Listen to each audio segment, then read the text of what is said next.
have been speaking with the residents of Kisumu, and they're expecting a budget actually that is people-friendly, a budget that is going to relieve people from the burden of taxation that we have seen with the running financial year or the fiscal year 2023-2024.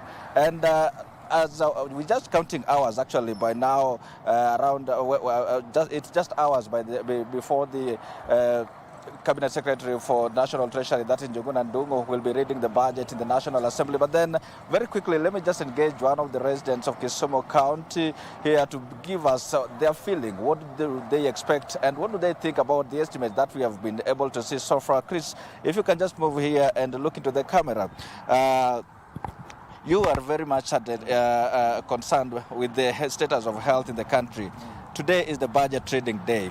What is your take, or what do you expect? Let me just ask you that first. Thanks a lot. I think I don't expect anything good because, this country, we have lost it in how we make our budget. You look at Article 203, which look at we must put our resources to what we call national interest. And in Kenya, the national interest first is education, is to health. Under Chapter 4, that's where our national interest issues are. But if you look at how we allocate resources, we don't follow our national interest. We are preoccupied with the issues of debt, and this debt that we want finance, we didn't know how they were taken. So I think we have lost it as a nation. And I think this budget, the issues that emerge, a lot of issues that emerge. One of them is taxation level, which is very high. Two is expenditure areas. Because you're looking at, for example, if you look at the education sector, the government are budgeted for, according to the latest survey or economic survey of 2024, indicate that Kenyan has got almost 14 million plus learners who are supposed to be in school. But if you look at the budget that we are going to be given today, it states that the government has only budgeted for 13 million plus, which means close to 1.5 learners have not been budgeted for, mainly because they are in private schools, mainly because the government feel they did not budget for them. So to me, this is a catch-22, because even these children that they are in private school, their parents still pay this tax.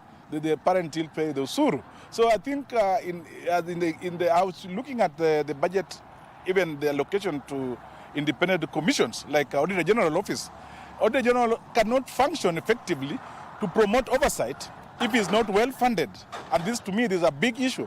If you look at health, yes, you're saying health need to be a devolved function. But if you look at the location that under the division of revenue allocation, the money is supposed to go to counties, still the national government has denied the county their share, the equal share they're supposed to get. But then again, Chris, you remember that the president has been quite categorical, constantly saying that there's need for the country to live within its means, and that means even as Njuguna Ndung'u, that's the Professor Njuguna Ndung'u, the Cabinet Secretary for Treasury, will be reading the budget estimates today, which has been placed at 4.2 to be precise. Yes, you realize that education, security, health, like you mentioned, those are some of the highest allocated. I mean, some of the dockets that have been allocated quite highly in this docket. Don't you think that is quite a right move insofar the budget estimates are concerned now? It's not a right move, because when you look at it critically,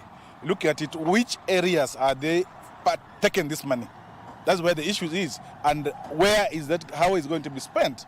And this is when you see there's what we call budgeted corruption, whereby you hide money for areas that are not critical, or you hide money for areas that don't need. You put money for areas that you in the recurrent expenditure, and this recurrent expenditure is easy to spend, and this is where the problem is. It's not about the sector, it's about how the money is going to be spent.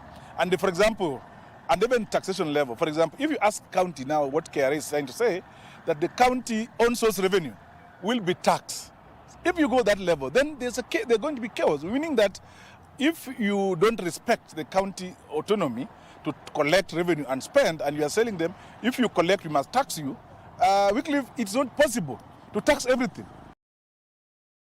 Posterity, there must be a limit on how you tax citizens. And you see, everybody, even the poor, want to have the money in their pocket to decide where they spend.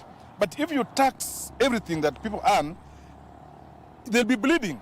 And when they're bleeding, there's nothing. Even a cow, when you milk to a certain level that you allow the calf to get some little milk left.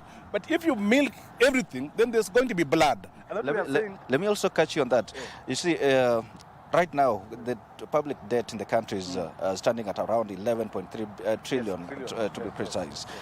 What options does the government have now that we cannot borrow anymore? The option is that we must audit this debt and see whether this debt was done for the common good of Kenyans, because a debt is supposed to go for a development expenditure. And we see where are these projects, and are these projects approved by Assembly? Because you cannot borrow without the approval of the Assembly. And you cannot borrow for recurrent. You only borrow for development expenditure. We need to audit this debt. And the reality is that a lot of these debts are odious debt. They are debts that are not needed by the Kenyan citizen. But that's where the problem is. You are paying for what you don't need and has been borrowed. Yeah, one of the ways that the government is tending to finance this budget, one is by external borrowing, but then majority of it, that is 2.95 trillion shilling, is expected to be generated through by domestic revenue. Some of the proposed tax measures is eco levy that has been introduced now. We've got eco levy and also excise duty that has been increased on certain goods. What do you make of the eco levy that has been quite contentious so far? You know, the eco levy we can also call it green tax. It's a tax that's supposed to make sure that the environment is clean. And if you look at the eco levy or the green tax levy, is that if you tax people who are old or people who are disabled, and this was a reprieve they have gotten, because no one chooses to be disabled, Wycliffe. No one chooses to be old. And if I have to use this sanitary towels or diapers, it's a mean of life. So if you tax me, then you are telling me I don't need to live. And if the government is progressive enough, there are many mechanisms of still dealing with the environment, but not to put punitive tax that is going to suppress people with disability further, going to suppress people who are old age further, because until you are there, you might not feel the pain. But if you are there that you require diaper daily, and that tax is levied on you, you're going to feel it. But I think we don't need to reach there. We need to speak for people who are disability. We need to speak for the elderly that require these services. But we are saying that the problem is not tax. The problem is application of our resources after they have been collected. Thank you so much, Chris. We'll be doing this later on again, but then for now, let us put this right here. But we'll be coming back to you later on. Well, Trevor, this is that is one of the residents of Kisumu County giving budget that is going to be read today by Cabinet Secretary for National Treasury, that is Professor Njuguna Ndung'u, later on in the afternoon. You've heard him mention that there is need actually to audit the public debt that we have. It is valued at around 11.3 trillion shillings actually. But then again, you know, the country cannot borrow more. That means the majority, the budget that has been estimated at 4.2 will be financed by local revenue, domestic revenue, where the Treasury expects to collect about 2.95. But will that happen? We will be able to see, but when the Cabinet Secretary will be reading that budget later on. Trevor, over to you in the CBD Nairobi.